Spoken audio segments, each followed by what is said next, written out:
o Direito Sem Fronteiras de hoje vai falar sobre o poder das redes sociais pelo mundo, especialmente sobre a influência que elas exercem em questões importantes, como a guerra na Ucrânia. E nós queremos saber principalmente quais são os limites para essas redes e o que diz o direito internacional sobre isso. As primeiras redes sociais apareceram ainda no finalzinho do século passado, mas elas ganharam volume e poder, de fato, há menos de 20 anos.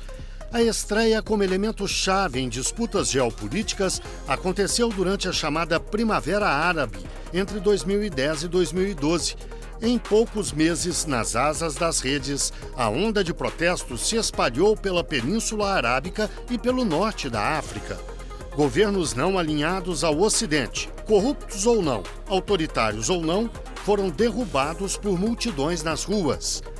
Em 2013, no Brasil, grandes manifestações, amplamente estimuladas por meio de redes sociais, sacudiram o país e abriram caminho para profundas mudanças na estrutura de poder. Em 2014, as redes voltaram a ser amplamente usadas em um movimento político. Desta vez, no golpe que derrubou o governo eleito da Ucrânia, então aliado da Rússia. 2 anos depois, foi a vez da Rússia ser acusada de usar as redes para interferir na política de outro país, ou seja, na eleição de Donald Trump nos Estados Unidos. A partir de 2017, a perseguição ao povo Rohingya, em Myanmar, matou milhares de pessoas e deixou 1 milhão de refugiados. O Facebook foi acusado de permitir os discursos de ódio que estimularam a perseguição. Por causa disso, o povo Rohingya pede uma indenização de 150 bilhões de dólares ao Facebook. Em 2018, no Brasil, grupos organizados em redes sociais tiveram grande importância na eleição de Jair Bolsonaro e voltam a ter na eleição deste ano. Na terceira semana de março, o ministro Alexandre de Moraes, do STF, determinou a suspensão do Telegram por descumprimento de decisões judiciais. O aplicativo de mensagem só foi liberado depois de cumprir as decisões. A 10 mil quilômetros de Brasília, outra vez na Ucrânia, as redes sociais são armas de guerra. Os petardos lançados pelas redes não explodem, mas causam grandes estragos ao inimigo. E dos dois lados.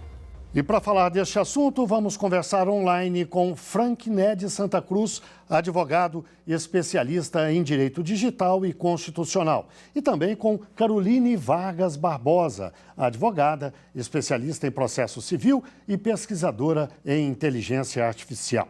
Muito obrigado aos dois pela participação no Direito Sem Fronteiras. Eu começo com uma pergunta para a Caroline. Nós sabemos, Caroline, do poder da força das redes sociais, mas eu gostaria de mencionar isso um pouco. De fato, elas têm todo esse poder que alguns atribuem a elas, as redes sociais? Elas atribuem esse poder a elas porque elas movimentam relações sociais, né? Se a gente for pensar um primeiro momento aqui no Brasil mesmo, nas movimentações de junho de 2013, se não fosse a internet, talvez a gente não tivesse angariado tantas pessoas na rua. Então, a rede social, ela não tem territórios, o território dela é virtual, ela compõe várias culturas, ela recolhe várias pessoas, ela acolhe de alguma forma, mesmo que não se acolha além de uma ideia de minorias, estou dizendo de um acolhimento de se encontrar com outras pessoas que pensem semelhante e aquilo parece se tornar uma massa, né? Então, o poder dela é a conexão das pessoas. Só que essas pessoas estão em diferentes lugares, com diferentes desigualdades, em diferentes contextos, com diferentes acessos, só que elas se encontram num único território virtual, sem fronteiras, e podem se mover com suas expectativas, seus interesses de uma maneira muito rápida. Tudo que precisa é alguns segundos de pelo menos uma conexão. Então, a gente tem uma transição até de sentimentos das pessoas, né? A gente está vivendo uma nova era de relações. A gente tem um movimento de relações virtuais, não só afetivas, relações sociais, políticas, profissionais, de maneira virtual. Isso gera um novo sentimento, uma nova forma de perceber emoção, e a teoria das emoções ela é totalmente necessária para você perceber como que as massas se movimentam, como os povos se movimentam. Frank, eu gostaria de ouvir a sua avaliação também sobre essa questão do poder das redes sociais. O que os algoritmos têm a ver com isso? Nós estamos diante de uma sociedade global de dados, onde as plataformas digitais têm um poder muito significativo justamente em relação a essa questão atemporal. A qualquer momento, a qualquer tempo, as pessoas podem interagir com muita velocidade. E isso, de forma muito potencial, ou com muita potência, alcança a todos, né? Não mais somente localmente, mas geoglobalmente a todos. E dentro dessa dinâmica toda, os algoritmos, sim, têm um papel importante, porque algoritmos podem colocar ou não pessoas em bolhas. E uma vez que o algoritmo coloca alguém em bolha, e o conceito bolha aqui, nesse contexto nosso, é a pessoa receber somente notícias, informações que está de acordo com as suas intenções, com seu viés político, com seu viés ideológico, a pessoa pode acabar perdendo uma certa visão de mundo. E isso pode levar ao extremismo. Caroline, você lembrou que as redes sociais ultrapassam fronteiras. Isso, de certa forma, balança com as estruturas das instituições, a ordem mundial, que até muito pouco tempo atrás era fundada na fronteira entre países. Afinal, o mundo das redes sociais vai ser ou já é muito diferente daquele mundo que a gente vivia até 20 anos atrás? Uma rede social, ela vai ser definida dentro de cada país, né? Então, cada país vai ter sua soberania, seu sistema jurídico, ela vai ter que obedecer. Mas como ela está em vários territórios, o padrão ético dela é muito diferente. Se a gente for pensar na questão do Trump e do Facebook, por exemplo, o Facebook ele entende que mentir é uma liberdade de expressão. E talvez realmente mentir seja uma forma de expressar isso, se você for cair em algumas teorias, psicologia e etc. Mas não que por exemplo, se a sua mentira atinge minorias, discrimina, gera um problema democrático, trazendo uma instabilidade, então não é uma mentira. Então ele já se torna uma coisa muito maior. A partir da experiência do Facebook, da eleição do Trump, o Facebook criou um comitê autônomo para poder gerenciar essas questões internacionalmente. Então, olha só, não tem como ter uma norma supraestatal de um padrão ético mínimo do desenvolvimento das redes sociais. O próprio Facebook cria um comitê super diverso, plural, com vários profissionais de várias áreas, inclusive a primeira-ministra da Dinamarca, que tem uma história política gigante e um bom traquejo político internacional. Ela é uma das pessoas que vão ser responsáveis por definir os problemas de liberdade de expressão conforme as soberanias forem mandando, para eles perceberem se está certo ou não. Eles se pautam, segundo eles, pelo Pacto de São José da Costa Rica. Só que, como eles não são, eles têm ali um interesse global, mas eles não são um Estado-nação, então eles precisam de uma questão para ter algum tipo de regulamentação. Esse movimento que aconteceu com o Trump, aconteceu nas eleições de 2018, em que até o STF já tentou se manifestar e está tendo problemas ainda com isso, já gerou um acordo do Tribunal Superior Eleitoral com plataformas como TikTok, como Facebook, para a gente conter um pouco das deepfakes, da fake news no espaço democrático. Isso é também resultado de um envolvimento da ONU. A partir do momento que o Facebook se movimentou para tentar ter um padrão ético, a ONU também fez, inclusive, ano passado, ela indicou uma moratória às inteligências artificiais até que fosse possível criar um padrão ético de inteligência artificial no mundo, pelo menos para os Estados-nações que compõem a ONU. Então, o que aconteceu no espaço de uma rede social, de uma empresa privada, e o que era uma mentira considerada como uma forma de expressão, gerou um movimento antidemocrático que atingiu instituições tão grandes que repercutiu também em dinheiro, financeiramente, em patrocínios, em acordos, que a própria gestão cria uma forma de se precaver. A ONU tenta usar isso como uma forma de política internacional para tentar unir os Estados-membros, que a gente consiga começar a ter um padrão ético. Ou seja, agora ainda não temos. Agora ainda a gente precisa que essas plataformas obedeçam soberanias internas. O Telegram ele precisa obedecer a soberania interna. Uma decisão do STF, uma decisão do nosso Poder Judiciário tem que ser obedecida. Se ele não faz, ele está sendo até uma estratégia meio kamikaze, uma vez que tem essa movimentação da ONU, já tem um acordo internacional com 193 países assinando. Então, há um movimento internacional para criar um padrão ético, justamente para que essas redes sociais elas consigam manipular no sentido de gestar a liberdade de expressão conforme as soberanias e entendendo que elas também fazem agora espaço da participação social e democrática dos países. Então, se elas não fazem nada, elas estão sendo omissas, inclusive ampliando desigualdades, mortes, guerras e etc.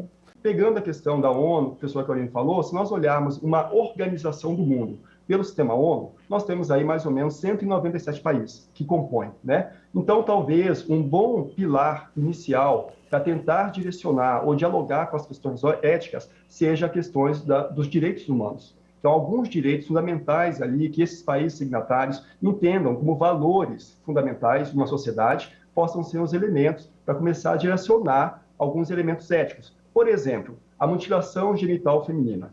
Existem alguns países africanos que ainda têm essa prática, mas a sociedade moderna, a sociedade já atual, quando observa essa prática, há um entendimento que há ali a violação de um direito humano em relação à mulher. O mesmo se aplica numa sociedade global de dados, tecnológica, inserida digitalmente, em relação à responsabilidade das plataformas. Veja, então, que agora a responsabilidade delas, em virtude da sua amplitude, já não é mais uma responsabilidade de ordem local, é uma responsabilidade global. E aí nós começamos a falar do interesse público, do interesse da coletividade e do interesse das nações, dos povos que têm, por exemplo, os direitos humanos como valor. Nesse sentido, eu penso que pode ser uma peça, né, inicial de reflexão para criar alguns elementos norteadores de resposta, de comportamento, de postura, de responsabilização dessas plataformas ao violar certos valores fundamentais, não mais para um Estado-nação, mas fundamental para uma sociedade global de dados. Eu gostaria de ouvir a Caroline sobre o mesmo assunto. Afinal, qual é o padrão? Quais são os limites que as redes sociais deveriam obedecer internacionalmente? Essa discussão toda que se trava na ONU. Quais são os valores que se deve perseguir? Mas eu vou pedir que você nos responda logo depois do intervalo. O Direito Sem Fronteiras volta já já.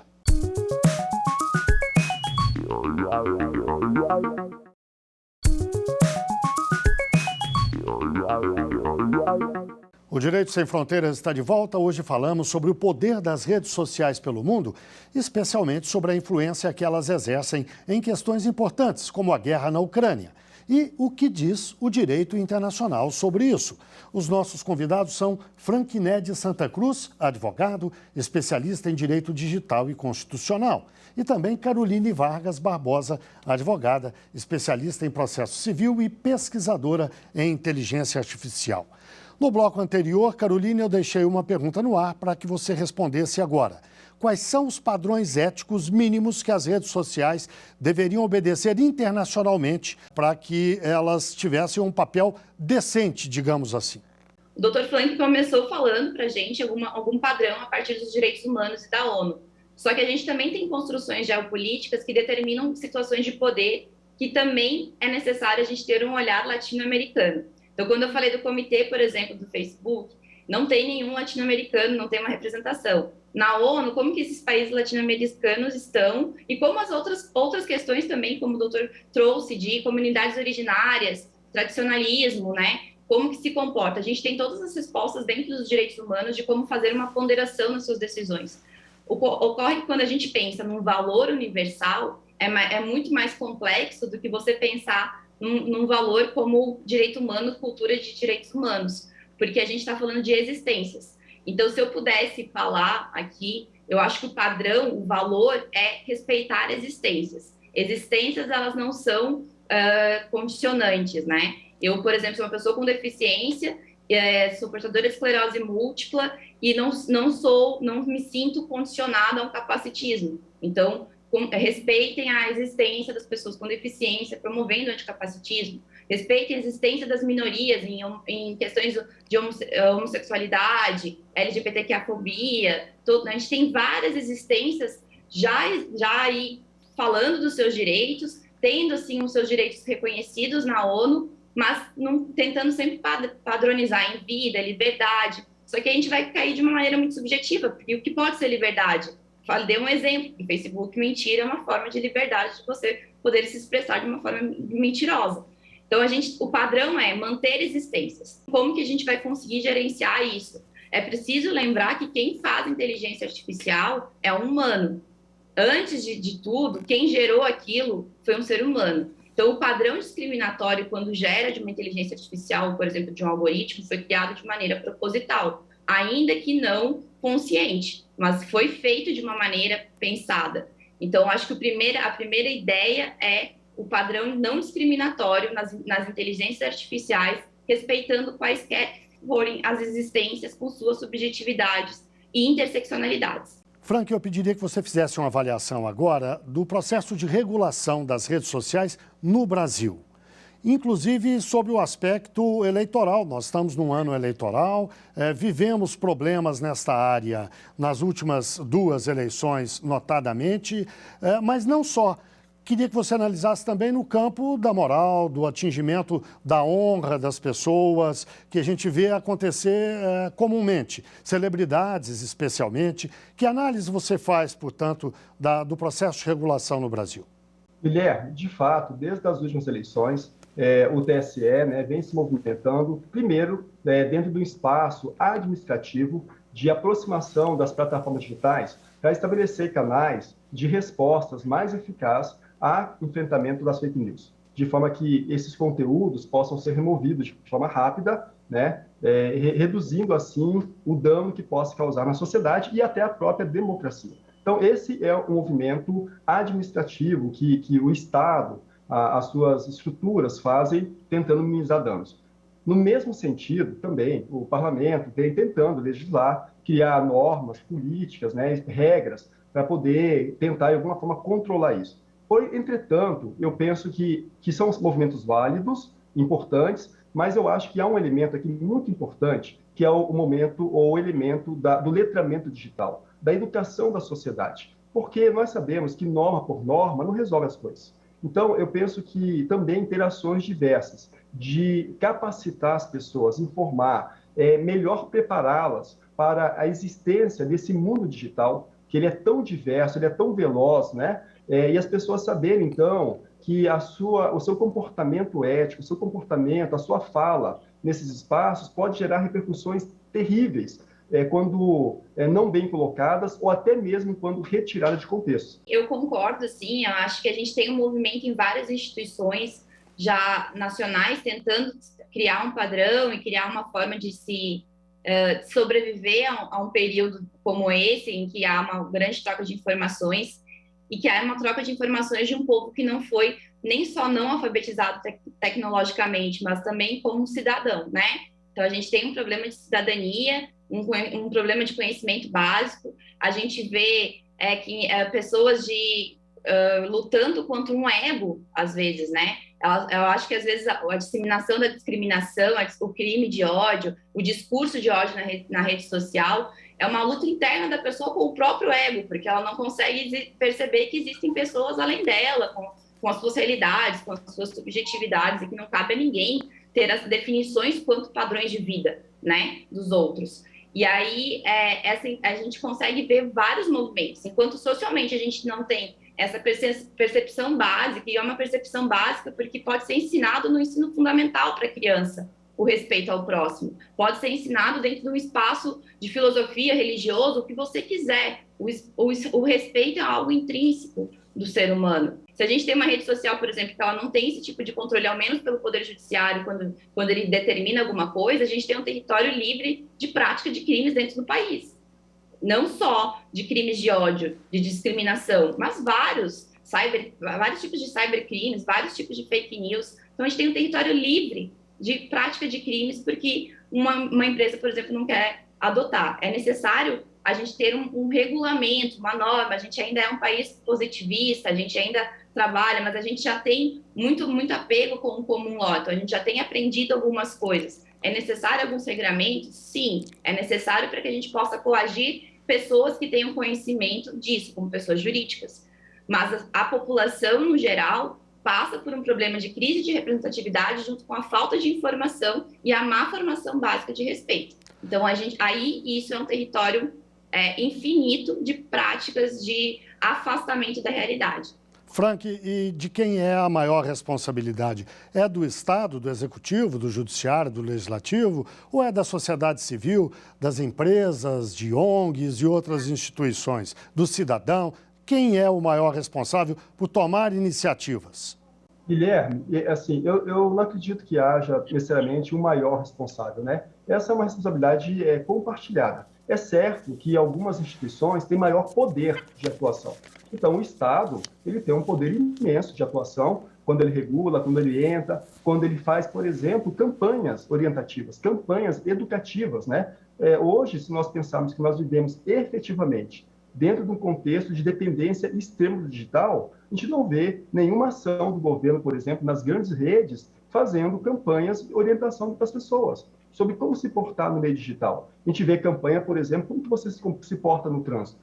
Você deve ter cuidado no trânsito, como que você se porta em várias situações. Mas não vê nenhum movimento nesse sentido em como se portar nos espaços digitais. Então, vejo que, nesse sentido, o Estado tem um papel importante em exercer essa orientação. Por outro lado, o empresariado, as grandes corporações, as empresas também têm o seu papel em cada vez mais construir sistemas, plataformas sem viés, que tenha uma curadoria que respeite, né, as múltiplas visões de mundo. Então, não uma curadoria de higienização, mas uma curadoria de respeito aos olhares plurais. E, por fim, nós também temos aí o papel da sociedade, né, de estar aberta e compreender a necessidade, e não é uma questão de imposição, é compreender a necessidade de se educar para um melhor convívio nesses espaços diversos. Agora, por outro lado, existe um grande risco, principalmente num país como o nosso, que existe uma desigualdade social muito grande, extrema, né? Os dados do IBGE mostram o horror que é a desigualdade social do país, né? Há também o risco de entrarmos naquele ciclo da sociedade do cansaço. Então, as pessoas veem que isso não resolve nada, essa notícia aqui é um fake news, mas eu vou passar para frente mesmo assim, porque se eu não passar, eu quero passar isso para frente, e vai se cansando, né, de orientações, de normas, se não vê a efetividade. Então, veja que isso é um campo, ou uma equação com vários elementos, né? É o elemento educação, que é um elemento, por mais que seja uma tecla antiga, mas sempre é uma tecla importante em qualquer sociedade, educar, informar. É uma questão da boa vontade das instituições, do empresariado, das pessoas. Então, são elementos assim. Agora, eu tenho uma visão muito otimista, né? Porque o pessimismo já tá entregue. O otimismo, pelo menos, você tem uma esperança de que algo vai mudar. Então, eu tenho uma visão muito otimista de que também as plataformas, por mais que aqui estejamos conversando sobre um tema tão sensível que são as fake news e o quanto isso pode influenciar de forma negativa no Estado, na sociedade, até propriamente na democracia, mas eu acredito também na tecnologia como uma ferramenta de empoderamento, uma ferramenta de esclarecimento e uma ferramenta para a construção de uma sociedade melhor também, né? Mais respeitosa com o outro. Bem, chegamos ao fim da nossa entrevista. Eu agradeço muito a participação dos dois, a participação de Frank Nedes Santa Cruz, advogado, especialista em direito digital e constitucional, e também a participação de Caroline Vargas Barbosa, advogada, especialista em processo civil e pesquisadora em inteligência artificial. E muito obrigado, claro, a você que nos acompanhou até agora. Não deixe de seguir a nossa programação no site da TV Justiça e também no nosso canal no YouTube. O nosso e-mail é direitosemfronteiras@stf.jus.br. Até o próximo programa.